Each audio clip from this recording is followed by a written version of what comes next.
আসসালামু আলাইকুম সুপ্রিয় শিক্ষার্থীরা, আশা করি তোমরা সবাই ভালো আছো, সুস্থ আছো। প্রতিবারের মতো যে কথা বলে থাকি, আমার কথা কি স্পষ্টভাবে শোনা যাচ্ছে কিনা, সাউন্ড ঠিকঠাক আছে কিনা, সব ঠিকঠাক আছে কিনা একটু কষ্ট করে আমাকে জানাও। আমার কথা কি স্পষ্টভাবে শুনতে পাচ্ছ কিনা, আর সাউন্ড ঠিকঠাক আছে কিনা। সব ঠিকঠাক থাকলে আজকের ক্লাসটি আমি শুরু করব। স্পষ্টভাবে কথা শুনতে পাচ্ছ কিনা, সাউন্ড ঠিকঠাক আছে কিনা। ওকে, তো আজকে আমরা তোমাদের সাথে খুবই গুরুত্বপূর্ণ একটা টপিক সমাস নিয়ে আলোচনা করব। এই সমাস নির্ণয় করতে গিয়ে তোমাদের অনেক ক্ষেত্রে 6 মাস লেগে যায়, অনেক বেশি সময় লেগে যায়। তো আজকের ক্লাসে আমরা সমাস নির্ণয় করব। তার আগে তোমরা যারা নতুন, অবশ্যই আমাদের পেজটিতে লাইক দিবা এবং ফলো দিয়ে রাখবা, যেন পরবর্তী ক্লাসগুলো খুব সহজে তুমি নোটিফিকেশন পেয়ে যাও। শিক্ষার্থীরা একটু কষ্ট করে আমাকে বলো, প্রতিবার যে কথা বলে থাকি, আমার কথা কি স্পষ্টভাবে শুনতে পাচ্ছ কিনা, সাউন্ড ঠিকঠাক আছে কিনা, স্পষ্টভাবে তোমরা বুঝতে পারো কিনা, একটু কষ্ট করে আমাকে জানাও। ওকে,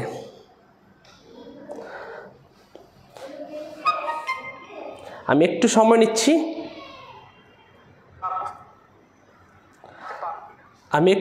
নিচ্ছি। আমার কথা কি স্পষ্টভাবে তোমরা শুনতে পাচ্ছ কিনা? জি, নিবিড় সরকার আমার কথা শুনতে পাচ্ছে। জি, ওয়ালাইকুম আসসালাম। অনন্যা ইশরাত আমাদের সাথে যুক্ত হয়েছে, ওয়ালাইকুম আসসালাম স্যার। এমএসটি সিরাজুম মনিরা আমাদের সাথে যুক্ত হয়েছে। এমডি আলী হোসেন আজিজি ইমন যুক্ত হয়েছে। জি স্যার, শোনা যাচ্ছে। বি ইসলাম, ঠিক আছে। ওকে, তোমাদেরকে অনেক অনেক বেশি ধন্যবাদ আমাদের সাথে যুক্ত হওয়ার জন্য। যারা যুক্ত হয়েছো, কষ্ট করে ক্লাসটি একটু শেয়ার করে দাও। হ্যাঁ, ক্লাসটি একটু শেয়ার করে দাও, যেন তোমার বন্ধু বান্ধবী যারা রয়েছে তারা ক্লাসটি করতে পারে। ক্লাসটি একটু শেয়ার করে দাও এবং তুমি তোমার 3 জন বন্ধুকে বা বান্ধবীকে মেনশন করো। যেন তারাও ক্লাসটি করতে পারে। একটু কষ্ট করে স্যারের এই রিকোয়েস্টটা রাখো, যেহেতু আমরা সমাস নিয়ে আজকের ক্লাসে যদি আমি সমাস শেখাইতে না পারি বা তোমরা সমাস না শেখো, তাহলে আর কখনোই সমাস শিখতে পারবা না। কারণ এই ক্লাসটি আমি লাস্ট একটা পোস্ট দিয়েছিলাম, তোমাদের মনে আছে কিনা জানি না, যে আজকে আমি যদি পারতাম তোমাদের সবাইকে বাধ্য করতাম আজকের ক্লাসটি করার। কারণ এই সমাস বিষয়টা নিয়ে অনেকের মধ্যে অনেক ঝামেলা রয়েছে। যারা জব প্রিপারেশন নিচ্ছে বা যারা এইচএসসি ক্যান্ডিডেট, তাদের বাংলা দ্বিতীয় পত্রের মধ্যেও কিন্তু সমাস নিয়ে 5 মার্কের একটা টপিক রয়েছে। অর্থাৎ তোমরা যারা এসএসসি পরীক্ষার্থী রয়েছে তোমাদেরও সমস্যা রয়েছে, এবং যারা অষ্টম নবম শ্রেণীতে রয়েছে তাদেরও সমাস নিয়ে সমস্যা থাকার কথা। তো এইটা তো শুধু যে এসএসসি ক্যান্ডিডেট পড়বে তা না, শুধু যে এইচএসসি ক্যান্ডিডেটরা পড়বে তাও না, এটা সবার জন্য, যারা জব ক্যান্ডিডেট রয়েছে সবার জন্য এই টপিকটা খুব খুব খুব বেশি গুরুত্বপূর্ণ একটা টপিক। তার নাম হচ্ছে সমাস। ওকে, তো আমি এই সমাসটা সবাইকে সাজেস্ট করব, সবাইকে দেখতে বলবো, যারা যারা সমাসে দুর্বলতা রয়েছে, যাদের ইনশাল্লাহ আজকের ক্লাস থেকে আমরা সেই দুর্বলতা অনেকাংশেই কমিয়ে আনতে চেষ্টা করবো ইনশাল্লাহ। তাইলে কষ্ট করে আমার সাথে সবাই একটু সমাস শিখি। আমরা আজকে সমাস শিখবো, মনের মতো করে সমাস শিখবো। সমাসটি আমরা বিস্তারিতভাবে আলোচনা আমাদের থাকবে। আমরা সমাস অবশ্যই সমাস শিখবো।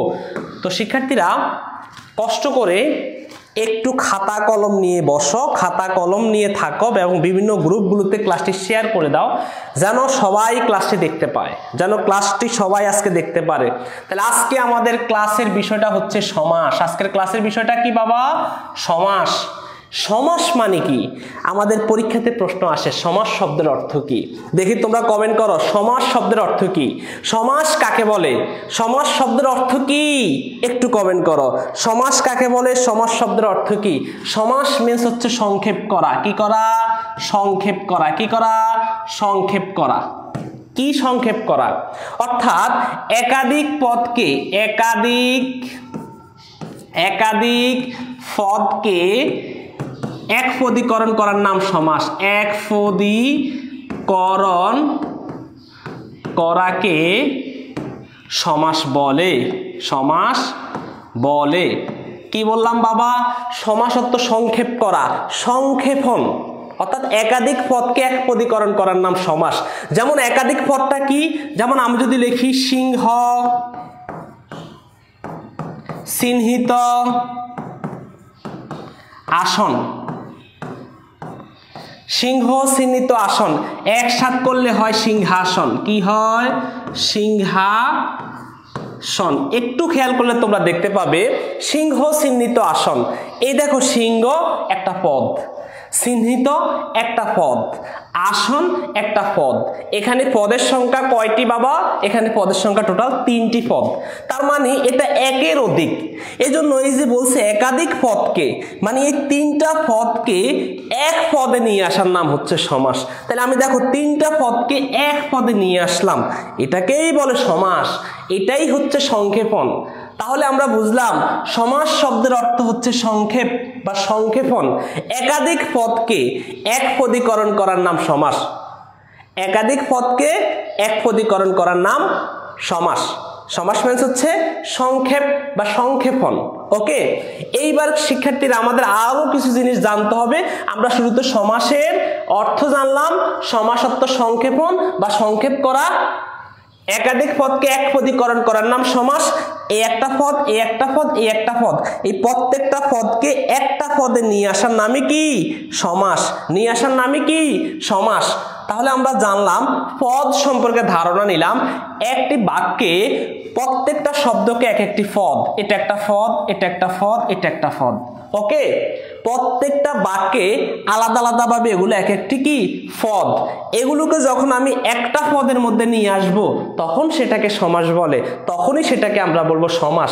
তাহলে সমাসের অর্থ জানলাম, সমাসের সংখ্যা জানলাম, সংজ্ঞাটা আমরা জেনে নিলাম, এবং একাধিক পদকে যে এক পদীকরণ করার নাম সমাস, সেটা সম্পর্কে আমাদের একটা ধারণা আমরা অবশ্যই আমরা নিয়ে নিলাম, মেনে নিলাম শিক্ষার্থীরা। এইবার আমাদের সবচেয়ে গুরুত্বপূর্ণ একটা বিষয়, সেটা তোমাদেরকে একটু দেখাই। খেয়াল করলে তোমরা দেখতে পাবে, দেখো আমি লিখেছিলাম সিংহ চিহ্নিত আসন, যেটা একটু আগে লিখেছিলাম। কি হইল? সিংহ চিহ্নিত আসন সমান সমান কি হয়েছে? সিংহাসন। কি? সিংহাসন। ওকে, সিংহ চিহ্নিত আসন সমান সমান সিংহাসন। এবার একটা বিষয় এখানে একটু জেনে নাও, মেনে নাও, দেখে নাও। সেই বিষয়টা হচ্ছে স্যার সিংহ চিহ্নিত আসন। এইখানে এই যে সিংহ, সিংহটাকে বলা হয় পূর্বপদ। কোন পদ বলা হয়? পূর্বপদ। সিংহটাকে কি পদ বলা হয়? একটু ওয়েট, আমি মার্কারের একটু কালারটা চেঞ্জ করে নিচ্ছি। এটাকে আমরা কি বলবো? এটা হচ্ছে পূর্বপদ। ওকে, আর এই আসন এটা হচ্ছে পরপদ। আর এই যে মাঝখানে যেটা, সেটাকে আমরা বলবো মধ্যপদ। কোন পদ? মধ্যপদ। ওকে, তাহলে আমরা একটু খেয়াল করলে শিক্ষার্থীরা দেখতে পাই, সিংহটা হচ্ছে এখানে পূর্বপদ, আসন হচ্ছে মধ্যপদ, চিহ্নিত হচ্ছে মধ্যপদ, আর আসনটা হচ্ছে পরপদ। এই পূর্বপদ, মধ্যপদ এবং পরপদ এই সবগুলোকে একত্রে বলা হয় ব্যাস বাক্য। কি বলা হয়? ব্যাস বাক্য। যার আরেক নাম হচ্ছে বিগ্রহ বাক্য। যার আরেকটা নাম কি বাবা? বিগ্রহ বাক্য। এই জন্য পরীক্ষাতে একটা প্রশ্ন আসে, ব্যাস বাক্যের অপর নাম কি? বিগ্রহ বাক্য। বা বিগ্রহ বাক্যের অপর নাম কি? ব্যাস বাক্য। এরকম একটা পরীক্ষাতে প্রশ্ন আসে। এই জন্য কষ্ট করে খাতার মধ্যে স্যারে যা বলবো সেগুলো লিখে ফেলবা। আজকে যদি তোমরা সময় দিতে পারো, সমাসে আজকে বাজিমাত ইনশাআল্লাহ। এই সমাসটা শুধু যে এসএসসি ক্যান্ডিডেট বা এইচএসসি দের জন্য না, এটা সবার জন্য, যারা জবের প্রস্তুতি, বিসিএস, ব্যাংক, এনটিআরসি যত পরীক্ষা রয়েছে প্রত্যেকটা পরীক্ষার্থীদের জন্য এটা। তাই আমি রিকোয়েস্ট করব, যারা আমার এই ফেজে নতুন ক্লাস করতেছো, অবশ্যই এই পেজটা ফলো দিয়ে রাখবে, কারণ আমরা বাংলা ব্যাকরণের প্রত্যেকটা টপিকের ক্লাস দিব পরীক্ষার আগ পর্যন্ত ইনশাআল্লাহ। তাহলে আমরা দেখতে পাচ্ছি সিংহ চিহ্নিত আসন, এই পুরোটাকে একসাথে বলা হয় ব্যাস বাক্য, যার আরেকটা নাম হচ্ছে বিগ্রহ বাক্য। এই ব্যাস বাক্যকে আরেকটা নাম রয়েছে, তার নাম হচ্ছে সমাস বাক্য। এটার আরেকটা নাম রয়েছে, তার আরেকটা নাম কি? সমাস বাক্য। সমাস বাক্য। তাহলে সিংহ চিহ্নিত আসন এই পুরাটাকে আমরা সমাস বাক্য বলতে পারবো এবং এটাকে ব্যাস বাক্য বলতে পারবো এবং এটার অপর নাম বিগ্রহ বাক্য। আর এই ব্যাস বাক্য বা বিগ্রহ বাক্যের মধ্যে যে কয়েকটা পূর্বপদ যেটা থাকে এটাকে বলে পূর্বপদ, আর পরে যেটা থাকে সেটা হচ্ছে পরপদ, আর মাঝখানে যেটা থাকবে সেটার নাম হচ্ছে মধ্যপদ। মধ্যপদ। এবং এই সমস্যা এই সবগুলোকে আবার একত্রে আরেকটা জিনিস বলে, তার নাম হলো সমস্যামান পদ। সমস্যামান পদ। এই পুরাটাকে একসাথে আমরা কি বলবো? সমস্যামান পদ। এইবার পূর্বপদ এবং পরপদ মিলে যে সমাসটা হয় তাকে বলা হয় সমাসবদ্ধ পদ। তাহলে এটার নাম কি? এটার নাম হচ্ছে সমাস।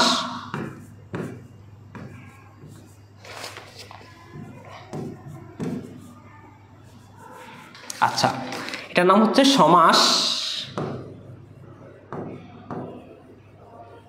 সমাসবদ্ধ পদ।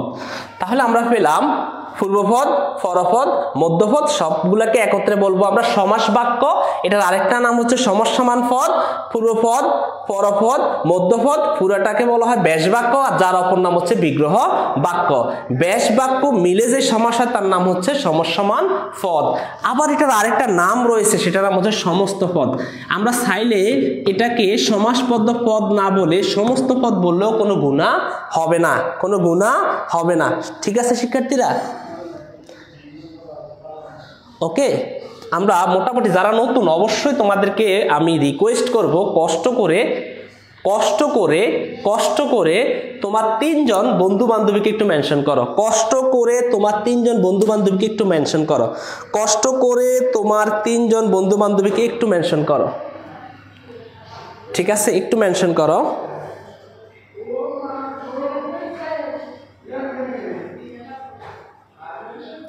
একটু মেনশন করো। ওকে ওকে, ঠিক আছে, আমি তোমাদেরকে অধিক বেশি ধন্যবাদ জানাচ্ছি। এইবার আমরা চলে যাচ্ছি সমাসে। এইবার আমরা সরাসরি আমাদের আলোচনার সমাসে চলে যাচ্ছি। এগুলো সবগুলো আমি মুছে ফেলতেছি ইনশাল্লাহ। এবার আলোচনার মধ্যে আমি প্রবেশ করব। সমাস কয় প্রকার অনেক স্টুডেন্ট এইটাই জানে না। আসলে এখন বর্তমানের স্টুডেন্টগুলো পড়াশোনা একদমই করে না।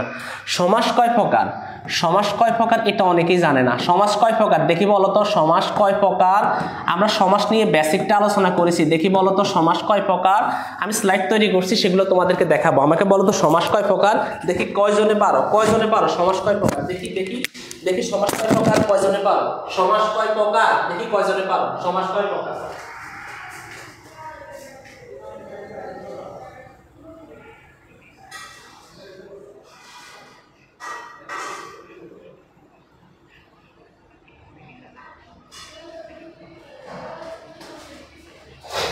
আমি দেখবো সমাস কয় প্রকার, দেখি কয়জনে পারো। সমাস কয় প্রকার বলো, দ্রুত কমেন্ট করো। সমাস কয় প্রকার?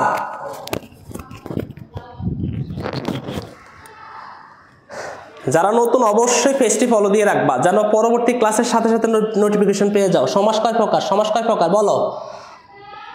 আমরা দেখতে পাচ্ছি এমএসটি সিরাজুল মনিরা বলছে সমাস 6 প্রকার। ওকে, ধন্যবাদ। আমি দেখতে পাচ্ছি হ্যাঁ, অনন্যা জান্নাত ইরশাদ বলছে 4 প্রকার।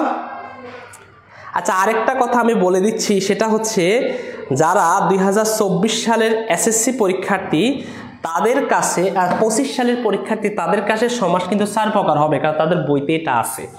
হ্যাঁ, আর যারা ওল্ড আগে পড়াশোনা করছে বা এখন জবের প্রস্তুতি নিবে তাদের কাছে এটা হচ্ছে 6 প্রকার। ওকে, তো যেহেতু এখন বইগুলো চেঞ্জ হয়ে আবার আগের কারিকুলামে চলে আসছে, তাই আমরা বলবো সমাস হচ্ছে কয় প্রকার?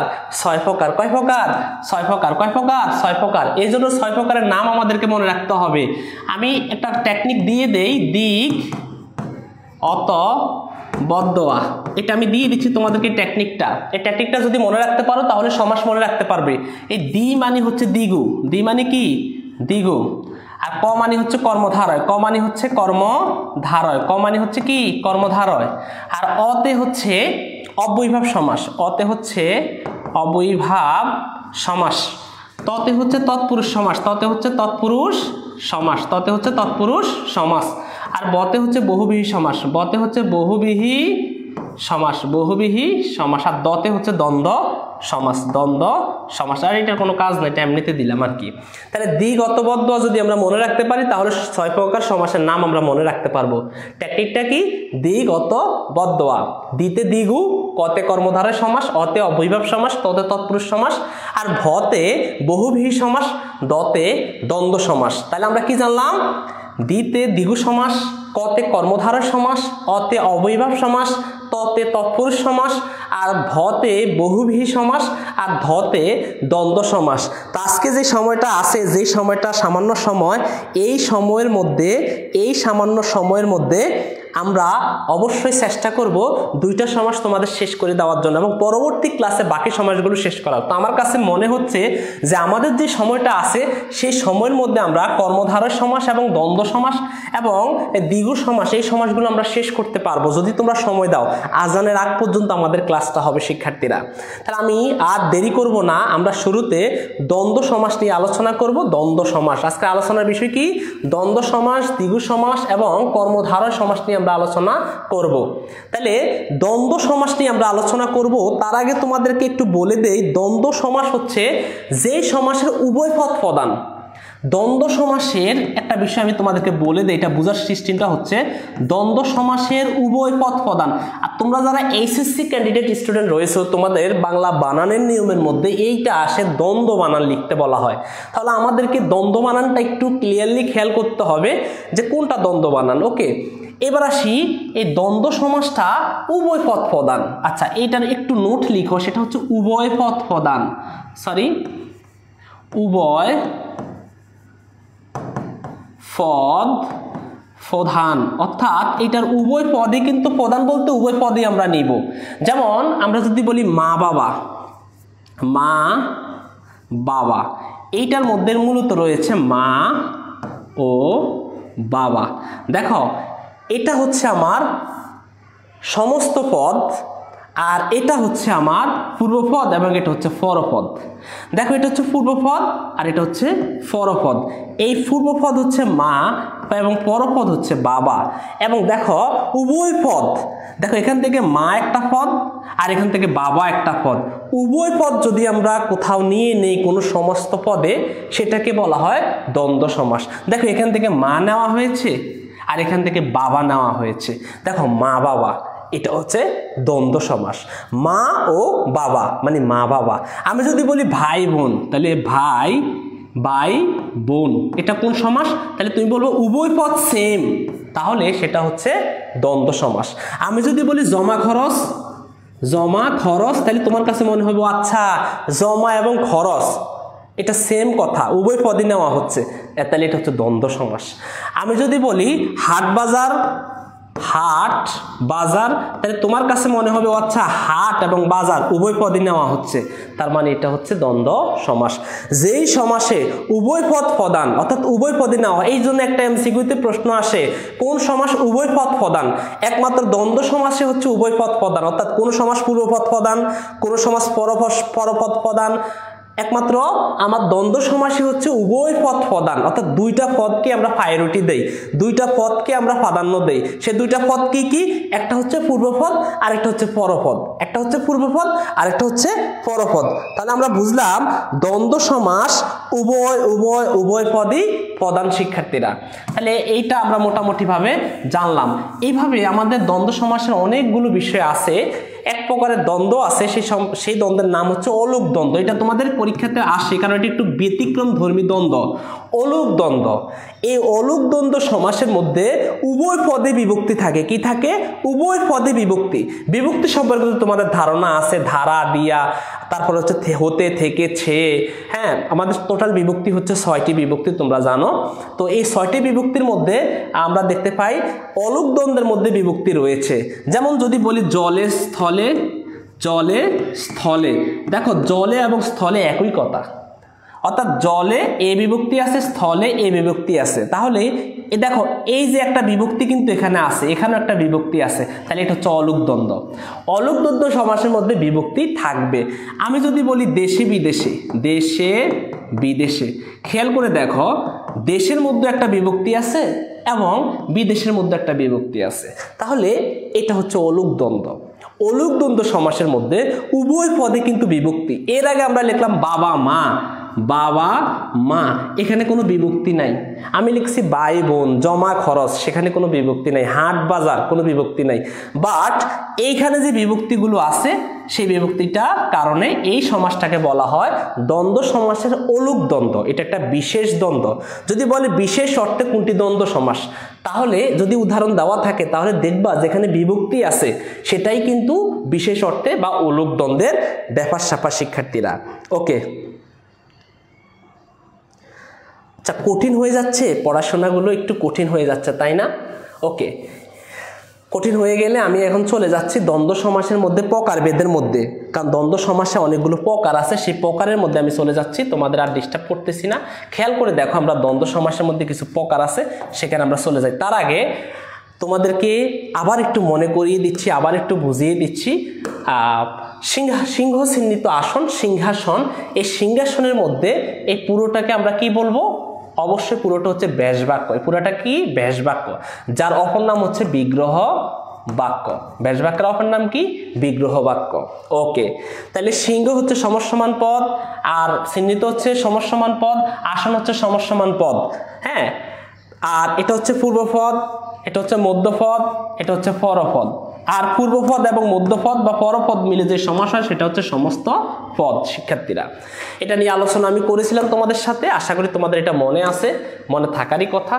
এইবার আমরা চলে যাচ্ছি আমাদের দ্বন্দ্ব সমাসের যেই কয়েক প্রকার দ্বন্দ্ব আছে তার প্রকারের মধ্যে চলে যাচ্ছি। এগুলো একটু যদি মনে রাখতে পারো, একটু যদি মাথায় রাখতে পারো, তাহলে তুমি পরীক্ষাতে খুব ভালোভাবে একটা ফিডব্যাক দিতে পারবে পরীক্ষার মধ্যে শিক্ষার্থীরা। তো আমি খুব বেশি আমার কাছে বিষয়টা অত্যন্ত দুঃখজনক যে এইরকম একটা ক্লাসের মধ্যে যে স্টুডেন্টের সংখ্যা একেবারেই কম, তাহলে আমি এই ক্লাসগুলো নেওয়ার ব্যাপারে আসলে ওইভাবে কনফিডেন্স পাচ্ছি না। হ্যাঁ, আমি এইভাবে ক্লাসগুলো নেওয়ার ব্যাপারে কোনো কনফিডেন্স পাচ্ছি না। আমি রিকোয়েস্ট করব তোমাদেরকে, অবশ্যই অধিক বেশি রিকোয়েস্ট করব, তোমরা কষ্ট করে ক্লাসগুলো করবা এবং নিয়মিত ক্লাসগুলো করার চেষ্টা করবা। ঠিক আছে, আমি একটু পিছনের দিকে দিয়ে দিচ্ছি, যদি তোমরা না দেখো। আমি আস্তে আস্তে একটা একটা করে আলোচনা করব। আচ্ছা, একটু দেখো মিলনার্থক দ্বন্দ্ব, দ্বন্দ্ব সমাসের মধ্যে মিলনার্থক দ্বন্দ্ব। এই মিলনার্থক দ্বন্দ্ব নিয়ে একটু বিষয়টা একটু তোমাদেরকে ভালো করে বুঝিয়ে দিই। মিলনার্থক দ্বন্দ্ব, ওকে, কোন দ্বন্দ্ব? মিলনার্থক দ্বন্দ্ব, যেটা মিলে। দেখো মা বাবা, আচ্ছা বাবা হওয়ার কথা, মা বাবা, এই শব্দটা মিলে, এটা হচ্ছে মিলনার্থক দ্বন্দ্ব। মাসি পিসি, মিলনার্থক দ্বন্দ্ব। জিন ফরি, কোন সমাস? মিলনার্থক দ্বন্দ্ব সমাস। তাহলে চা বিস্কুট, দেখো চায়ের সাথে বিস্কুট কিন্তু মিলে, এটা হচ্ছে মিলনার্থক দ্বন্দ্ব। ওকে, এবার আসি তাহলে মিলনার্থক দ্বন্দ্ব। একটু আগে বললাম মা বাবা, তারপরে হচ্ছে মাসি পিসি, জিন ফরি, চা বিস্কুট, এগুলো হচ্ছে মিলনার্থক দ্বন্দ্ব। শিক্ষার্থীরা, এবার একটু খেয়াল করে দেখো বিরোধাত্মক দ্বন্দ্ব। বিরোধ, একটা বিরোধ থাকবে। দেখো দা কুমড়া, দেখো দায়ের সাথে কুমড়া সবসময় একটা বিরোধ। দায়ের সাথে কুমড়ার সবসময় একটা বিরোধ থাকে। দা দিয়ে কিন্তু আমরা কুমড়ার কাজ করি, তাইলে ওই দায়ের সাথে যে কুমড়া, এটা সবসময় একটা বিরোধাত্মক ব্যাপার স্যাপার থাকে। ওকে, অনেকে বলে তোর সাথে তার দা কুমড়ার সম্পর্ক, তার মানে কি? বিরোধাত্মক সম্পর্ক। তাহলে একটা বিরোধ। ওহি নকুল, ওহি মানে সাপ, আর নকুল মানে বেজি, তাহলে সাপ বেজি। দেখো সাপের সাথে বেজির সম্পর্কটা কি মধুর সম্পর্ক, বন্ধুত্বের সম্পর্ক, একজন একজনকে বলে আই লাভ ইউ, এই সম্পর্ক না। তাহলে আই লাভ ইউর সম্পর্ক কিন্তু সাপ এবং বেজির মধ্যে নাই। এই জন্য ওহি এবং নকুল হচ্ছে বিরোধাত্মক দ্বন্দ্ব। পরীক্ষাতে আসে যে দা কুমড়া কোন অর্থে দ্বন্দ্ব, তোমরা বলবা বিরোধাত্মক দ্বন্দ্ব। যদি বলো ওহি নকুল কোন অর্থে দ্বন্দ্ব, বলবা বিরোধাত্মক দ্বন্দ্ব। এমসিকিউ দাগাইবা বিরোধাত্মক দ্বন্দ্ব। এরপর স্বর্গ নরক, স্বর্গ যা নরক কি তা, স্বর্গর বিপরীত কিন্তু নরক, মানে বিরোধ নরক। স্বর্গের মধ্যে আনন্দ আর নরকের মধ্যে কষ্ট যন্ত্রণা, তার মানে বিরোধ না। তাহলে স্বর্গ নরক কিন্তু বিরোধাত্মক দ্বন্দ্ব। শিক্ষার্থীরা, এইবার একটু খেয়াল করে দেখো বিপরীতাত্মক দ্বন্দ্ব। বিপরীত থাকবে, একটার বিপরীত। যেমন দেখো আয়ের বিপরীত ব্যয়, আয় ব্যয়। ভালোর বিপরীত মন্দ, ভালো মন্দ। জমার বিপরীত খরচ, জমা খরচ। দেখো ছোটর বিপরীত বড়, ছোট বড়, ছেলের বিপরীত বুড়ো, ছেলে বুড়ো, ঠিক লাভের বিপরীত লোকসান বা ক্ষতি, দিনের বিপরীত রাত, এগুলো হচ্ছে আমার বিপরীতার্থক দ্বন্দ্ব, একটার বিপরীত আরেকটা। তাহলে এগুলোকে কি বলবো? বিপরীতার্থক দ্বন্দ্ব। যদি পরীক্ষাতে আসে জমা খরচ, কোন সমাসের উদাহরণ? দ্বন্দ্ব সমাসের উদাহরণ। এই দ্বন্দ্ব সমাসের মধ্যে সেটা কি? অবশ্যই সেটা বিপরীতার্থক দ্বন্দ্ব। এবার আমরা দেখব অঙ্গবাচক শব্দযোগে দ্বন্দ্ব। অঙ্গবাচক, হাতের বিপরীত পা, হাত পা, নাকের বিপরীত কান, নাক কান, বুক পিঠ, মাথা মুন্ডু, নাক মুখ। দেখো নাকের সাথে কিন্তু মুখ, নাক মুখ, হাতের সাথে পা, হাত পা, নাকের সাথে কান, নাক কান, বুকের সাথে পিঠ, বুক পিঠ, মাথার সাথে মুন্ডু, মাথা মুন্ডু, নাকের সাথে মুখ, নাক মুখ। তাহলে এটা হচ্ছে আমার অঙ্গবাচক দ্বন্দ্ব শিক্ষার্থীরা। এরপরে একটু খেয়াল করে দেখতে পাবা তোমরা সংখ্যাবাচক শব্দযোগে সংখ্যা থাকবে একটার সাথে একটা, যেমন 7-এর সাথে 5, 7 5। তুমি আমাকে 7 5 বুঝিও না, আমি তোমার চেয়ে বড় খেলোয়াড়। তার মানে যে 7 5। এরপরে 9 6 বুঝিও না, 9 6। একটা সংখ্যার সাথে একটা সংখ্যা মিলায় অনেকে, সেই ক্ষেত্রে সেটাকে বলবো আমরা কোন সমাস? সেটা হচ্ছে সংখ্যাবাচক সমাস, মানে সংখ্যাবাচক দ্বন্দ্ব সমাস। ওকে, 7 17 19 20। তোমরা ব্যাচেলর পয়েন্টের মধ্যে জানো 19 20 নামে একটা শব্দ ব্যবহার করা হয়েছে, যারা যারা জানো সেটা কমেন্ট করো 19 20। ওকে, এরপরে আসি সমার্থক শব্দযোগে সম অর্থে একই শব্দ। দেখো হাট অর্থ যা, বাজার অর্থ তাহা। হাট বাজার একই শব্দ, হাট বাজার একই শব্দ। ঘর দুয়ার, ঘরের মধ্যে তো দুয়ার, সমার্থক শব্দ। কলকারখানা সমার্থক শব্দ।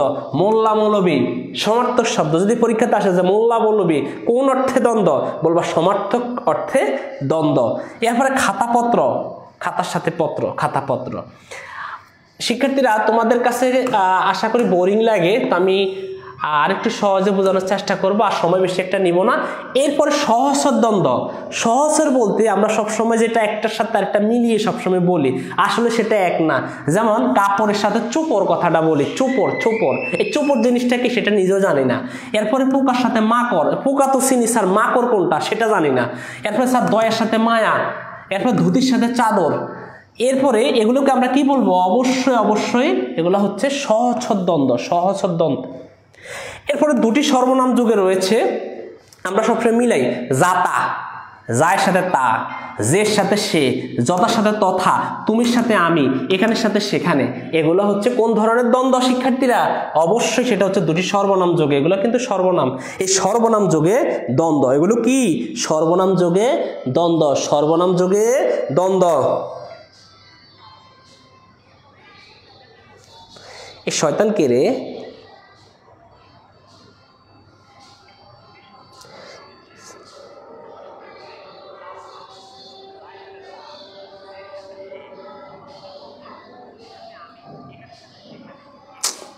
বিরক্তিকর, কে এটা?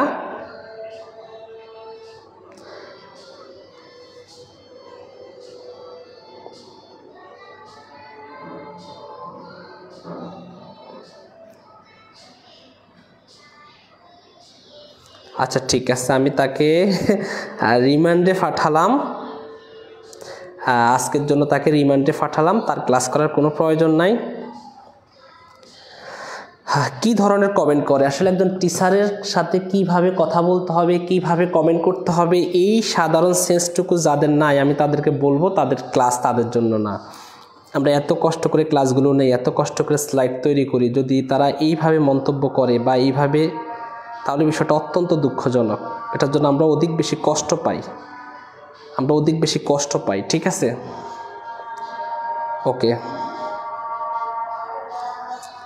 আমি তাকে রিমান্ডে দিয়ে দিলাম।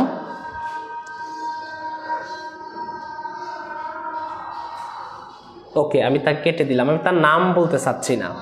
আজান দিচ্ছে, তো তোমাদের ওইদিকে আজান কখন দেয় আমি জানি না, আমি শেষ করে দিচ্ছি খুব দ্রুত গতিতে। আসলে এই সমাসের ক্লাস শুরু করলে শেষ হয় না, এখানে অনেক আলোচনার বিষয় আছে। ওকে ঠিক আছে, এবার আসি দুটি ক্রিয়া যুগে। দুটি ক্রিয়া, দেখো দেখা এবং শোনা দুইটাই ক্রিয়া, দুইটাই কাজ, দুইটাই ভার্ব। যাওয়া আসা দুইটাই ভার্ব, চলাফেরা দুইটাই ভার্ব, দেওয়া নেওয়া দুইটাই ভার্ব। তাহলে এগুলাই হচ্ছে কি? দ্বন্দ্ব সমাস। এবার আসি ক্রিয়া বিশেষণ। ক্রিয়া বিশেষণ তো বুঝছো, আস্তে ধীরে, ধীরে সুস্থে, ওকে জোরে, এগুলো হচ্ছে ধীরে সুস্থে ক্রিয়া, আগে পিছে ক্রিয়া, ক্রিয়া বিশেষণ, আকার ইঙ্গিত, এগুলো হচ্ছে ক্রিয়া বিশেষণ, এগুলো যোগেও হতে পারে দ্বন্দ্ব সমাস। এরপরে বিশেষণ যোগেও হতে পারে, যেমন ভালো মন্দ, ভালো বিশেষণ মন্দ বিশেষণ, বিশেষণ মিন্স হচ্ছে কি অ্যাডজেক্টিভ, বিশেষণ মানে কি অ্যাডজেক্টিভ। দেখো ভালো মানে গুড, গুড একটা অ্যাডজেক্টিভ, আর মন্দ মানে ব্যাড, ব্যাড একটা অ্যাডজেক্টিভ, তার মানে গুড ব্যাড সেগুলো বিশেষণ। ওকে, কম বেশি, হ্যাঁ, আসল নকল, বাকি বকেয়া, এগুলো সবগুলো বিশেষণ। এই বিশেষণ যোগেও কিন্তু আমার দ্বন্দ্ব সমাস হতে পারে। এবার আমরা দ্বন্দ্ব সমাস শেষ, এবার আমরা আলোচনা করব কর্মধারয় সমাস নিয়ে। এখনকার আলোচনা হচ্ছে আমাদের কি কর্মধারয় সমাস। আমি তোমাদেরকে বললাম কর্মধারয় সমাস নিয়ে আলোচনা করব। তো কর্মধারয় সমাস শিখতে গেলে একটু ধৈর্য রাখতে হবে তোমাদের, ম্যাক্সিমাম এটা শিখতে গেলে 5 মিনিট সময় আমাকে দিতে হবে। এই 5 মিনিট সময় একটু মনোযোগ সহকারে একদম লুঙ্গির একটু খুলে বসতে হবে এবং প্যান্টের একটু বেল্টটাকে একটু ইটিয়ে করে বসতে হবে, কারণ এটার জন্য খুব বেশি কঠিন করে বসার সুযোগ নাই, একটু ধীরে সুস্থে বসে আজকের ক্লাসটা করতে হবে। ওকে, তো কর্মধারয় সমাসটা অনেকে বোঝে না, অনেক কঠিন মনে করে, কারণ এটা একটা প্রকার আছে। হ্যাঁ, কর্মধারয় সমাসের একটা প্রকার আছে। কর্মধারয় সমাস অনেকেই চিন্তা করে যে স্যার এটা অনেক কঠিন একটা বিষয়। কঠিন বিষয় বলতে কি, কারণ কর্মধারয় সমাস সাধারণ কর্মধারয় আছে, মধ্যপদলোপী আছে, উপমান আছে, উপমিত আছে, রূপক আছে। তো স্যার সাধারণ কর্মধারয় সমাস শেখা একেবারে সহজ। এই সাধারণ কর্মধারয় সমাস শিখতে গিয়ে অনেকে 3-4 মাস প্রাইভেট পড়ে, এরপরে বলে স্যার এগুলো বুঝি না, সাধারণ কর্মধারয় সমাস অনেক কঠিন। এইটা দ্বারা অর্থাৎ আমরা যে এবং সে এই দুইটা দিয়ে আমরা যিনি এবং তিনি, যিনি তিনি, দেখো কি না আমরা দেখা যাচ্ছে না তাই না? ওকে, দেখা যাচ্ছে না, সরি দেখা যাচ্ছে না, আমি বুঝতে পারছি স্যার। ওকে, এখন দেখা যাবে। ওকে, দেখা যাচ্ছে না, বুঝছি আমি, এবার দেখা যাবে। দেখো সাধারণ কর্মধারয় সমাস যিনি তিনি, যিনি তিনি, যে সে, অথবা শুধু যে, অথবা শুধু সে, এগুলো দিয়ে যে সমাস হয় সেটা হচ্ছে সাধারণ কর্মধারয় সমাস। তবে মাথায় রাখতে হবে সাধারণ কর্মধারয় সমাস ব্যক্তি বা বস্তুকে বোঝাবে, ব্যক্তি বা বস্তুকে বোঝাবে, ব্যক্তি বা বস্তুকে বোঝাবে, ব্যক্তি বা বস্তুকে বোঝাবে। সাধারণ কর্মধারয় সমাস কি দ্বারা? ব্যক্তি বা বস্তুকে বোঝাবে। যিনি বা যে বা যিনি তিনি দিয়ে আমরা উত্তর করতে পারবো। এইবার আমি উত্তর একটু করি তো। দেখো যিনি বা তিনি দিয়ে আমি যদি বলি হেডমাস্টার, দেখো হেডমাস্টার, দেখো তো এটা কি সমাস?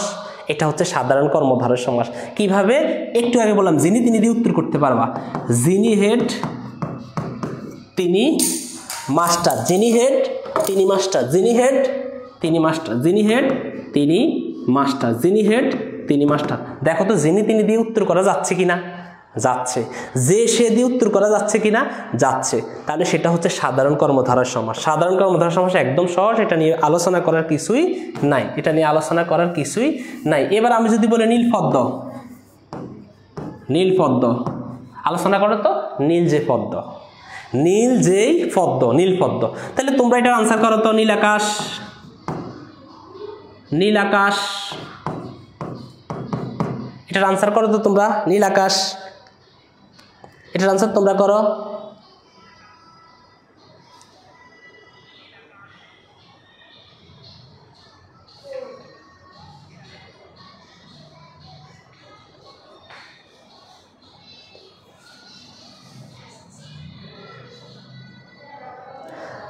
আচ্ছা, আমার এখানে 8টা ফোন রেতে সম্ভবত জামাত এখন একটু বাড়াইছে। ওকে, তো আমি সে পর্যন্ত 8টা পর্যন্ত ক্লাসে থাকবো, যদি তোমরা থাকো 8টা পর্যন্ত আমি ক্লাসে থাকবো। আচ্ছা, ধন্যবাদ। আমি দেখতে পাচ্ছি অনন্যা ইশরাত, অসংখ্য ধন্যবাদ। অনন্যার জন্য একটা তালি, অনন্যার জন্য একটা তালি দাও সবাই। অনন্যা অনেক সুন্দর লিখছে। হ্যাঁ, নীল যে আকাশ। আমাদের রৌনক হাসান লিখেছে নীল যে আকাশ। আমাদের সাথে যুক্ত হয়েছে এমডি মিহিন সাদিক। আমি শিওর এখানে বেশিরভাগ ফলাফাইন ক্লাস বুঝে নাই, সবাই কমেন্ট নিয়ে বিজি ছিল। ওকে, তারপরে হচ্ছে আমাদের ইভি রহমান সম্ভবত নামটা, নীল যে আকাশ, নীল আকাশ। অসংখ্য ধন্যবাদ, তোমার হয়েছে। ওকে, একজন শুধু হাই হাই লিখতেছে, হাই হাই। মেয়ে দেখলে তার শুধু হাই হাই করতে মন চায়। হ্যাঁ, মেয়ের আইডি ফাইলেই হয়েছে, কিছু কিছু পোলাপাইন আসে এখানের মধ্যে ক্লাস করে আর এই দিক দিয়ে মেয়েদের সাথে সেটিং মিটিং ফিটিং। রমজানে শয়তান বন্দি রাখছে, অথচ শয়তানের কাজ তারা করতেছে। শয়তানকে শিকল দিয়ে বেঁধে রাখছে আর শয়তানের সকল কাজ কিন্তু তারা করতেছে। মেয়ে পাইলেই হয়েছে, আর কিছু লাগে না, তার পড়াশোনা খাওয়া দাওয়া কিচ্ছু লাগে না, শুধু মেয়ে শুধু মেয়ে শুধু মেয়ে। এরকম অনেকেই আছে এখানের মধ্যে, শুধু এখানে না, অফলাইন অনলাইন সব জায়গাতেই আছে মেয়ে ভক্ত অনেকে। প্রাইভেটে গেলে হ্যাঁ মেয়ে সে তো যায়, হ্যাঁ তাহলে আমিও প্রাইভেটে যাবো, সে যায় না তাহলে আমি প্রাইভেটে যাবো না, এই আর কি অবস্থাটা। স্কুলে ওই মেয়েটা যাচ্ছে না তো আমিও যাবো না। তো যাই হোক, এই জন্য শুধু মেয়ে ফাইলেই কি করে হাই হেলো করতে মন চায়। ওকে, এবার আসি আমরা নীল যে পদ্ম, নীল পদ্ম, নীল যে আকাশ, নীল আকাশ। তাহলে আমরা মোটামুটি বুঝলাম মোল্লা মৌলবী সেটা হচ্ছে দ্বন্দ্ব সমাস, সেটা আমরা এর দিকে যাচ্ছি না। মোটামুটিভাবে আমাদের এই যে সাধারণ যে দ্বন্দ্ব কর্মধারয় সমাসটা সেটা মোটামুটি আমাদের জানা হয়ে গেছে। এইবার আমরা যেটা নিয়ে জানবো রে ভাই, মধ্যপদলোপী কর্মধারয় সমাস। মধ্যপদলোপী কর্মধারয় সমাস, কোন সমাস নিয়ে আলোচনা করব? মধ্যপদলোপী কর্মধারয় সমাস। মধ্য, আমার এটার জন্য স্লাইড আছে, একটু পরে দেখাবো। মধ্যপদলোপী কর্মধারয় সমাস। কর্মধারয় সমাস, যেই সমাসের মধ্যপদ লোপে সমাস হয় সেটা হচ্ছে মধ্যপদলোপী কর্মধারয় সমাস। মধ্যপদলোপী কর্মধারয় সমাসটা কি? যে সমাসের মধ্যপদ লোপ পায়। তাহলে আমি একটু তোমাদেরকে দেখাচ্ছি, এই যে দেখো সাধারণ কর্মধারয় সমাস সম্পর্কে আমি আবার একটু দেখাচ্ছি তোমাদেরকে, যেটা একটু আগে দেখাইলাম। শিক্ষার্থীরা একটু খেয়াল করে দেখো তো স্যারে যা যা বলছে মিলে কিনা। দেখো, নীল যে আকাশ, নীল যে আকাশ, নীল যে পদ্ম, নীল পদ্ম। শান্ত সৃষ্ট, শান্ত যে সৃষ্ট অথবা শান্ত অথচ সৃষ্ট, শান্ত সৃষ্ট। একই সাথে কাঁচা মিঠা, কাঁচা অথচ মিঠা অথবা কাঁচা যে মিঠা, কাঁচা মিঠা। খাসমহল, খাস যে মহল, খাসমহল। তাহলে হেডমাস্টার, হেড যে মাস্টার, হেডমাস্টার। রক্ত ছন্দন, রক্ত যে ছন্দন, রক্ত ছন্দন। তারপর রয়েছে গিন্নিমা, গিন্নি যিনি মা বা যিনি গিন্নি তিনি মা, গিন্নিমা অথবা ঘিন্নি যে মা, ঘিন্নিমা। তাহলে যে যিনি তিনি দিয়ে আমাদের যেটা পাচ্ছে সেটা হচ্ছে সাধারণ কর্মধারয় সমাস। শিক্ষার্থীরা তাহলে এটা তো তোমরা আগেই আমি তোমাদেরকে পড়াইছি বুঝাইছি। এবার আমরা আলোচনা করব মধ্যপদলোপী কর্মধারয় সমাস। মধ্যপদলোপী কর্মধারয় সমাস, একটু খেয়াল করে দেখো, মধ্যপদলোপী কর্মধারয় সমাস যেই সমাসের ব্যাস বাক্যের মধ্যপদ মানে মাঝখানের পদ লোপ পেয়ে যে সমাস হয় তাকে বলা হয় মধ্যপদলোপী কর্মধারয় সমাস। তাকে কি বলা হয়? মধ্যপদলোপী কর্মধারয় সমাস। স্যার আপনি আমাদের অপমান করেন, অপমান করে নেই ভাই, একটু উপদেশ দিলাম আর কি। ওকে, যে সমাসের মাঝখানের পদ লোপ পায় তাকে বলা হয় মধ্যপদলোপী কর্মধারয় সমাস। দেখো, সিংহ চিহ্নিত আসন, এখান থেকে সিংহ চলে গেছে এখানে আর আসন চলে গেছে দেখো সিংহাসন। তাহলে পূর্বপদ এবং পরপদ নিয়ে নিছি কিন্তু মাঝখানের পদটা নেই নাই। এই মাঝখানের পদটা কিন্তু কি হয়েছে? সেকা খেয়েছে। কি খেয়েছে? সেকা, অর্থাৎ সেকা খেয়েছে বা বেকা হয়ে গেছে বা সে কি হয়েছে? সে এখানের মধ্যে বাদ গেছে, ডিলেট হয়ে গেছে, রিমুভ হয়ে গেছে। সেটা কি? সেটা হচ্ছে মাঝখানের পদ। তাহলে মাথা রাখতে হবে সবসময় মাঝখানের পদ যেখানে বাদ যাবে সেটা কিন্তু অবশ্যই আমাদের মধ্যপদলোপী কর্মধারয় সমাস। সেখানে বলছে পদ, পূর্বপদ, মধ্যপদ, হ্যাঁ পরপদ। তাইলে এই যে মাঝখানের পদটা যেখানে বাদ যাবে সেটা হচ্ছে আমার মধ্যপদলোপী কর্মধারয় সমাস। এরপরে দেখো সাহিত্য সভা। দেখো সাহিত্য এখানে নিলাম, সভা এখানে নিলাম, বাট বিষয়ক কথাটা এখানে বাদ গেছে। তাহলে বাদ গেলে যে সমাস হয় সেটা হচ্ছে মধ্যপদলোপী কর্মধারয় সমাস। এবার আসি স্মৃতিসৌধ। স্মৃতি রক্ষার্থে সৌধ, এই যে রক্ষার্থে কথাটা বাদ গেছে, স্মৃতিসৌধ হয়েছে, এটা হচ্ছে আমার মধ্যপদলোপী কর্মধারয় সমাস। ঠিক একই সাথে ব্রাহ্মণ পুরোহিত। ব্রাহ্মণ পুরোহিত, ব্রাহ্মণ হচ্ছে ধর্মীয় প্রধান। এই ব্রাহ্মণটা হচ্ছে ধর্মীয় প্রধান, এরপর হচ্ছে পুরোহিত। তাহলে ব্রাহ্মণ পুরোহিত কিন্তু আমার এখানে নেওয়া হয়েছে, বাট এই ধর্মীয় প্রধান কথাটা নেওয়া হয় নাই। এটা হচ্ছে আমার মধ্যপদলোপী কর্মধারয় সমাস। একই সাথে জগদীশ্বর। দেখো জগতের ঈশ্বর, জগদীশ্বর কিন্তু রক্ষাকারী কথাটা নাই। তাহলে এটা হচ্ছে আমার মধ্যপদলোপী কর্মধারয় সমাস। তাহলে এরকম আরো কয়েকটা মধ্যপদলোপী কর্মধারয় সমাস আছে, একটু খেয়াল করে দেখো তো তোমরা খুঁজে পাও কিনা, বুঝো কিনা। পরীক্ষাতে আসলে যেন দিতে পারো, পরীক্ষাতে আসলে যেন তোমরা দিতে পারো, বুঝতে পারো, জানতে পারো। শিক্ষার্থীরা একটু খেয়াল করে দেখো। ওকে, এবার আসি সূর্য মন্ত্র। খেয়াল করে দেখো সূর্য মন্ত্র কোন মন্ত্র? সূর্য মন্ত্র। কোন মন্ত্র? সূর্য মন্ত্র। দেখো সূর্য আর এই মন্ত্র আর এই উদয়কারী কথাটা বাদ গেছে, তাহলে সেটা হচ্ছে সূর্য মন্ত্র। একই সাথে মৌচাক, দেখো মৌ ভর্তি চাক, এই যে মৌ এবং চাক কথাটা গেছে আর এই ভর্তি কথাটা বাদ গেছে, তাহলে যেটা বাদ যাবে সেটা হচ্ছে লোপ পাইছে, লোপ পেয়ে যে সমাস হবে সেটা হচ্ছে মধ্যপদলোপী কর্মধারয় সমাস। এরপরে দেখো গাছ কদম, দেখো গাছে ফুটিত কদম, এই ফুটিত কথাটা বাদ গিয়ে হয়ে গেছে গাছ কদম। ঠিক এইবার আমি সমাস বাক্যটা এখানে লিখছি আর ব্যাস বাক্যটা শেষে লিখছি। ওকে, সন্ধি গীত, দেখো সন্ধি যোগ গঠানো গীত, এই যে সন্ধি গীত আমরা এখানে নিচে, এই কথাটা বাদ গেছে। কাঁচকলা, দেখো কাঁচা অবস্থায় কলা, সেটাকে বলা হয় কাঁচকলা। ওকে, যে কলাটার অবস্থানটা কাঁচা, এই যে অবস্থায় কথাটা বাদ গেছে সেটা হয়ে গেছে কাঁচকলা।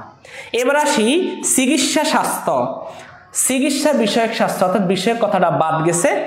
ঘর জামাই, একটু আগে আমাদের আরমান হোসেনে লিখছে ঘর জামাই, দেখো ঘর জামাই, দেখো ঘর, ঘরে আশ্রিত জামাই, ঘরে আশ্রিত জামাই, যে ঘর এখান থেকে নিলাম আর এই জামাই এখান থেকে নিলাম, বা ঘরে পালিত জামাই, ঘরে পালিত জামাই মানে গৃহপালিত, যে জামাইকে ঘরে পালা হয়, যে জামাইটা ঘরের মধ্যে থাকে, আশ্রয় দেয়, ঘর জামাই থাকে, তাকেই আমরা বলবো ঘর জামাই। ওকে, এরপরে দেখো আরেকটা লিখে দিলাম ফলান্ন। ওকে, ফলান্ন, তো ফলান্ন, ফলান্ন আমাদেরকে বুঝতে হবে ফলান্ন শব্দের অর্থ কি। দেখো ফল অর্থ মাংস, ফল অর্থ কি মাংস, আর অন্য অর্থ ভাত, অন্য অর্থ ভাত মানে মাংস ভাত, ফলান্ন মানে হচ্ছে মাংস ভাত, ফল অর্থ কি মাংস আর অন্য অর্থে ভাত, মানে মাংস মিশ্রিত ভাতকে বলা হয় ফলান্ন। যেই ভাতের মধ্যে মাংস মিশ্রিত থাকে তাকে কি বলা হয় ফলান্ন বলা হয়, তাকে কি বলা হয় ফলান্ন। ওকে,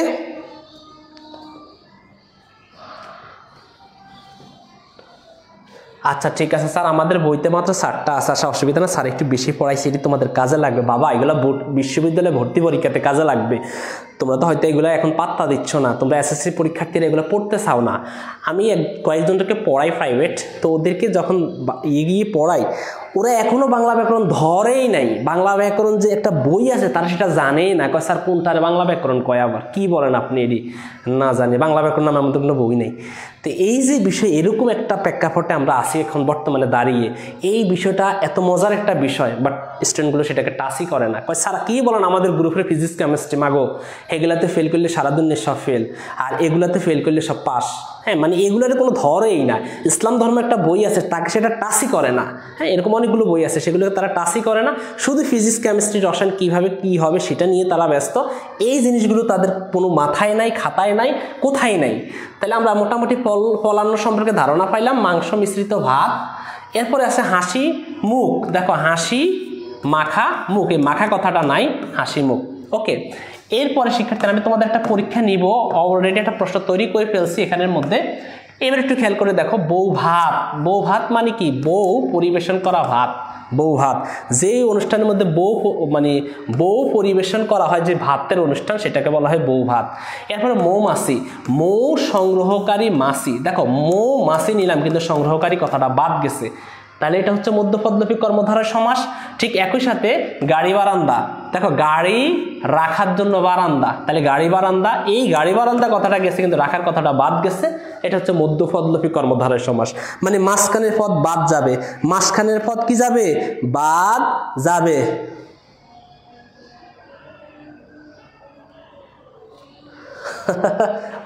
বিরানি ফলান্ন, ঠিক আছে, তুমি একদম মানে একদম মজার প্রশ্ন করছে স্যার, বিরিয়ানি কি, আচ্ছা ওকে ঠিক আছে। মোমবাতি কোন সমাস, মোম নিমৃত বাতি, মোমবাতি। এরপরে আমরা আসি মাতৃদায় কোন সমাস, মাতার মৃত্যুজনিত দায়, এটাকে বলে মাতৃদায়, মাতার মৃত্যুজনিত বাদ গেছে, মাতৃদায়। ওকে, তাহলে মোটামুটিভাবে আমরা এই যা আলোচনা করছি এখান থেকে পরীক্ষাতে প্রশ্ন, প্রশ্ন দেখাই ফেলছে তোমাদেরকে, এখান থেকে আমাদের পরীক্ষাতে প্রশ্ন আসবেই। যদি সমাস থেকে প্রশ্ন আসে তাহলে আমাদের এখান থেকে প্রশ্ন আসবেই। তাহলে আমরা এখান থেকে যেটা শিখলাম, সাধারণ কর্মধারয় শিখলাম, মধ্যপদলোপী কর্মধারয় শিখলাম। এখন এই তিনটা জিনিস নিয়ে আলোচনা করব, এটা শিখছি। ওকে, উপমান। এরপর আজকের জন্য ছুটি, কালকে আমরা বাকিগুলো নিয়ে আলোচনা করব পরবর্তী ক্লাসে। ওকে, এটুকু পর্যন্ত আমরা আপাতত রাখি। এরপরে আমরা চলে যাচ্ছি আমাদের পরের আলোচনাটা। তো আগামীকালকে বাকিগুলো নিয়ে আলোচনা করব। তার আগে আমরা আজকে যেগুলো নিয়ে আলোচনা করব সেটা একটু দেখাচ্ছি তোমাদেরকে। ওকে, একটু দেখো, আমরা যেটা নিয়ে এখন আলোচনা করব সেটা হচ্ছে উপমান। দেখো, উপমান, উপমিত, উপমিত। উপমান মানে সত্য, উপমান মানে কি,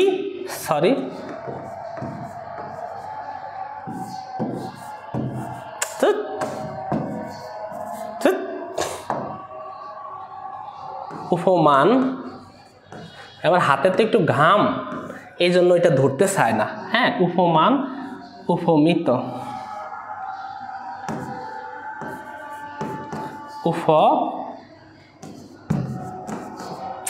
আমার হাতেতে একটু ভিজা, এই জন্য ধরতে চায় না। যাই হোক, উপমিত।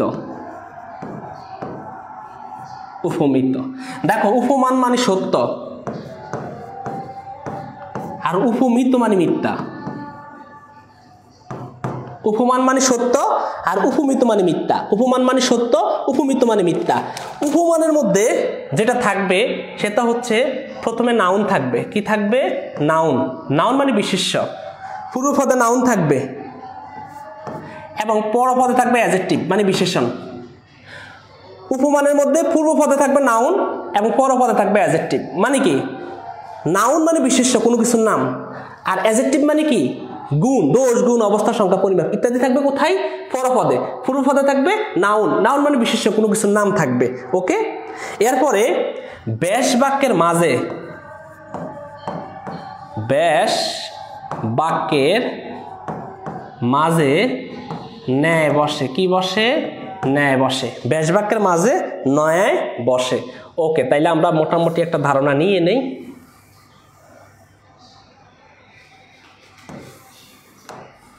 ওকে, এবার একটু আলোচনা করি, একটা উদাহরণ দেই। সেটা হচ্ছে তুষারের ন্যায় শুভ্র। তুষারের ন্যায় শুভ্র মানে কি? তুষার শুভ্র, তুষার শুভ্র। একটু খেয়াল করে দেখো তো, নাউন থাকবে। দেখো, তুষার, তুষার মানে বরফ। বরফটা নাউন না, কোনো কিছুর নাম না। জি স্যার, নাউন। তার মানে পূর্বপদে আছে নাউন। পরপদে কি থাকবে? পরপদে অ্যাডজেক্টিভ থাকবে। শুভ্র, শুভ্র মানে সাদা, অ্যাডজেক্টিভ। দেখো, পূর্বপদে থাকবে কি? নাউন। পরপদে থাকবে কি? অ্যাডজেক্টিভ। মাঝখানে কি থাকবে? মাঝখানে ন্যায় বসবে। কি বসবে? ন্যায়। এই যে মাঝখানে ন্যায় আছে। তাইলে পূর্বপদ এবং পরপদ মিলে যে সমাস হবে। এখন এখানে কি হলো? তুষার শুভ্র। এটা সত্য না মিথ্যা? তুষারটা, বরফটা শুভ্র কিনা? বরফটা সাদা কিনা? জি স্যার, বরফের রং তো সাদা। তাহলে সেটা হচ্ছে উপমান কর্মধারয় সমাস। উপমান কর্মধারয় সমাস অলওয়েজ সত্য হবে। অলওয়েজ কি হবে? সত্য হবে। উপমান কর্মধারয় সমাস অলওয়েজ সত্য হবে। তাহলে সত্য কিনা? তুষার শুভ্র, তুষারটা সাদা, সত্য। ওকে, এইবার আমি যদি বলি অরুণের ন্যায় রাঙ্গা। অরুণের ন্যায় রাঙ্গা। দেখো, এটা হলো অরুণ রাঙ্গা। দেখো, অরুণ রাঙ্গা, অরুণ রাঙ্গা। একটু খেয়াল করে দেখো তো, অরুণ মানে সূর্য, নাউন, আর রাঙ্গা মানে রঙিন, অ্যাডজেক্টিভ। মাঝখানে ন্যায় আছে। দেখো, অরুণ মানে সূর্য, কোনো কিছুর নাম, নাউন, আর এই রাঙ্গা মানে রঙিন, অ্যাডজেক্টিভ। তাহলে দেখো তো সত্য কিনা? সূর্যর রং কেমন? রঙিন কিনা? সত্য কিনা? সূর্যের তেজ কেমন? রঙিন কিনা? সকালে সূর্য যখন উঠে এটা রঙিন হয়ে উঠে কিনা? সত্য। তার মানে ঘটনা সত্য। যদি ঘটনা সত্য হয় তাহলে সেটা হচ্ছে উপমান কর্মধারয় সমাস। উপমান কর্মধারয় সমাস। ঠিক আমি আরো কয়েকটা উদাহরণ তোমাদেরকে দিচ্ছি। যেমন পরীক্ষাতে যদি আসে যে কুসুম কোমল, কুসুম কোমল। এটা কোন ধরনের সমাস? এখন তোমরা এইভাবে হিসাব করবা, কুসুম নাউন, কুসুম অর্থ ফুল, আর কোমল অর্থ নরম। ফুল কেমন? নরম। ফুল কেমন? নরম। তাহলে সত্য সত্য সত্য, তাহলে এটা হচ্ছে উপমান কর্মধারয় সমাস। তোমরা এইভাবে চিন্তা করে দেখবা যে হিম শীতল, হিম শীতল, এই হিম শীতল কোন সমাস? দেখো হিম, হিম, হিম অর্থ কি? হিম অর্থ ঠান্ডা, মানে বরফ। হ্যাঁ, তাহলে সেটা অবশ্যই নাউন। আর শীতল অর্থ ঠান্ডা, শীতলটা কি? অবশ্যই তোমার কি? অ্যাডজেক্টিভ।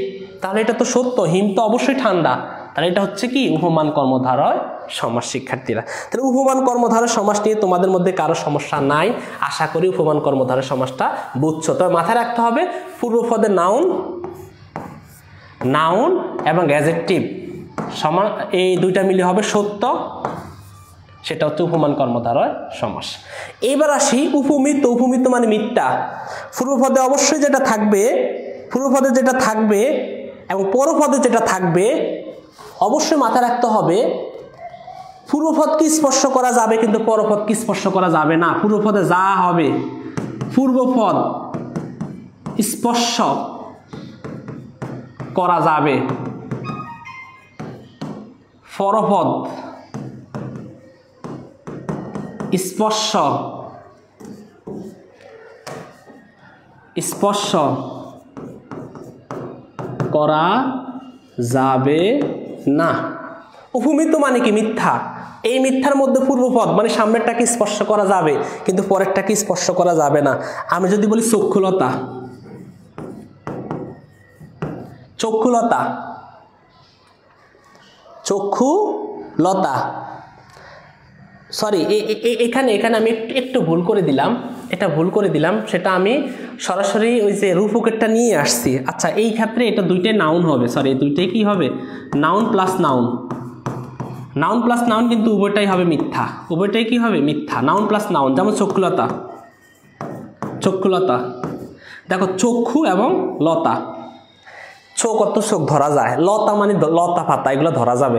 তাহলে চক্ষুলতা, দেখো কারো কি চোখ কি কখনো লতা হয় কি না? হয় না। কারো চোখ কখনো লতা হয় না, কারো চোখ কখনো কি হয় না? লতা হয় না। তাহলে এটা হচ্ছে কি? উপমিত কর্মধারয় সমাস, উপমিত কর্মধারয় সমাস। আমি যদি বলি মুখচন্দ্র, এই মুখচন্দ্রটা কোন সমাস বলো তো আমাকে? মুখচন্দ্র কোন সমাস? দেখো মুখ অর্থ মুখ, নাউন, আর এই চন্দ্র মানে চাঁদ, সেটাও নাউন, উভয় পদে নাউন, কিন্তু এটা মিথ্যা, কারণ মুখ কখনো চন্দ্র হতে পারে না, তাহলে এটা মিথ্যা। এই মিথ্যা হলো অবশ্যই সেটা কি? মিথ্যা হলো অবশ্যই সেটা হচ্ছে আমার উপমিত কর্মধারয় সমাস। আমি আরো কয়েকটা উদাহরণ দেই তোমাদেরকে, যেমন পুরুষ সিংহ, পুরুষ সিংহ, পুরুষ সিংহ, পুরুষ সিংহ। এই পুরুষ সিংহটা কি একটু বলো তো আমাকে? পুরুষ সিংহ, এই পুরুষ সিংহটা কি? দেখো পুরুষ নাউন, সিংহ কিন্তু নাউন। দেখো পুরুষ কি কখনো সিংহ হতে পারে? পারে না, এটা মিথ্যা। স্যার কি বলেন? সিংহের মতো পুরুষ, এটা তো কথার কথাই আছে, কলিকাতা হারবাল নাকি? আচ্ছা যাক, সেদিকে যাচ্ছে না। তাহলে এখন দেখো তো, এই পুরুষ কিন্তু সিংহ হতে পারে না, বা সিংহের রূপ দেওয়া হয়, এটা হচ্ছে উপমিত কর্মধারয় সমাস। উপমিত মানে মিথ্যা, উপমিত মানে মিথ্যা। এখানে নাউন নাউন দুইটাই থাকবে আগে পিছে, বাট সেটা মিথ্যা হবে। ওকে, এরপরে একটু খেয়াল করে দেখো শিক্ষার্থীরা, আমি আরো বীর সিংহ, বীর সিংহ, এটাও কি হবে? এটা অবশ্যই উপমিত কর্মধারয় সমাস। তাহলে আমরা মোটামুটিভাবে এটা জানলাম, মানলাম, বুঝলাম। এবার তোমাদেরকে একটা আমি কুইজ দিচ্ছি, সেটা হচ্ছে যে বলো তো কাজল কালো কোন সমাস? 1 নম্বরে উপমিত, উপমিত, 2 নম্বরে উপমান। এই কাজল কালো কোন সমাস? উপমিত নাকি উপমান?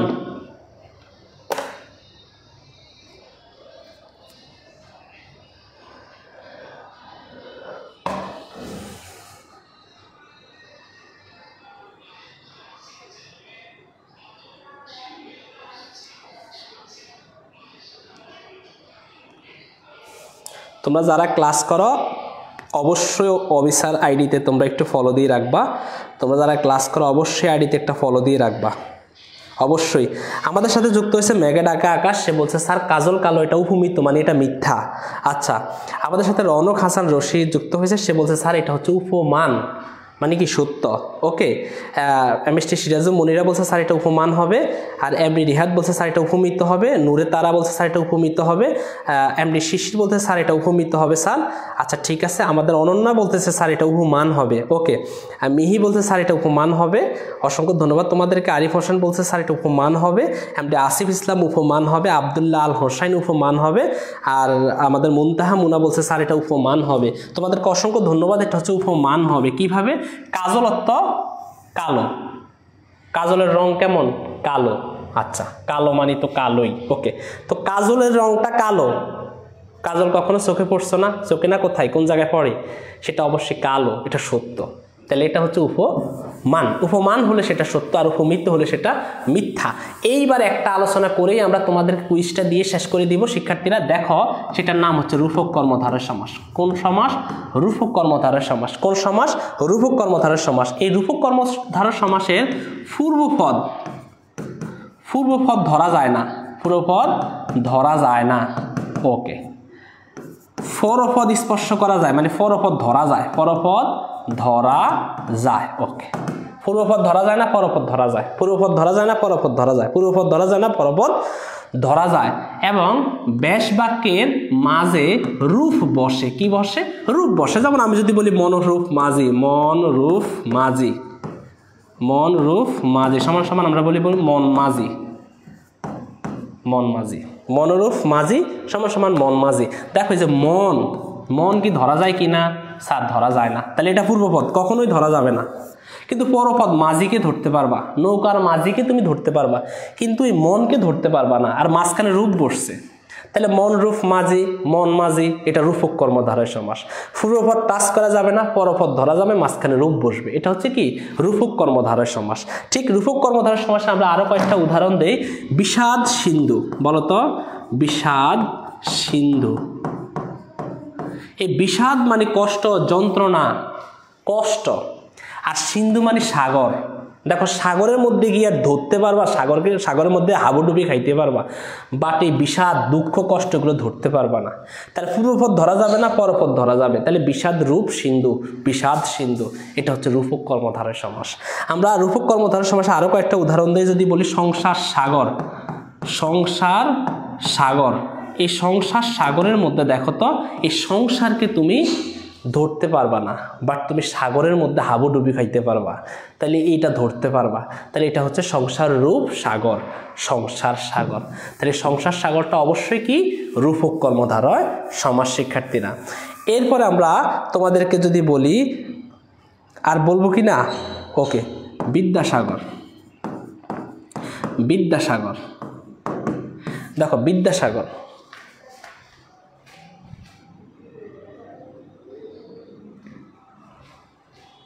এই কে?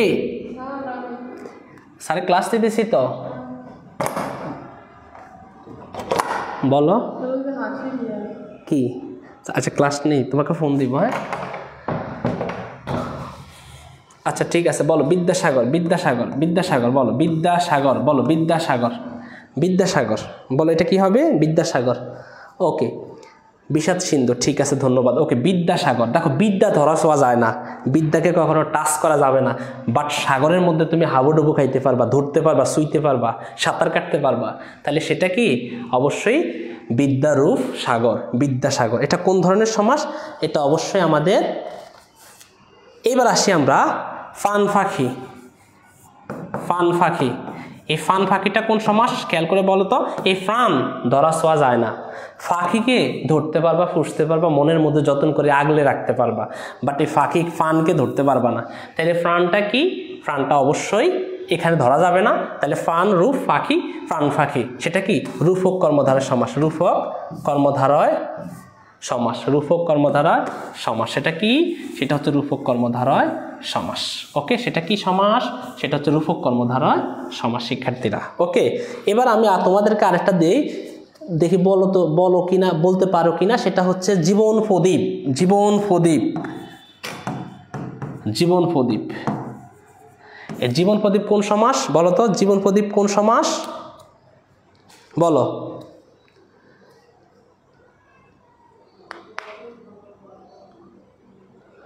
ওকে, জীবন প্রদীপ কোন সমাস? জীবন প্রদীপ, দেখো জীবনকে ধরা ছোঁয়া যায় না, কিন্তু প্রদীপকে ধরতে পারবা, প্রদীপকে ধরতে পারবা।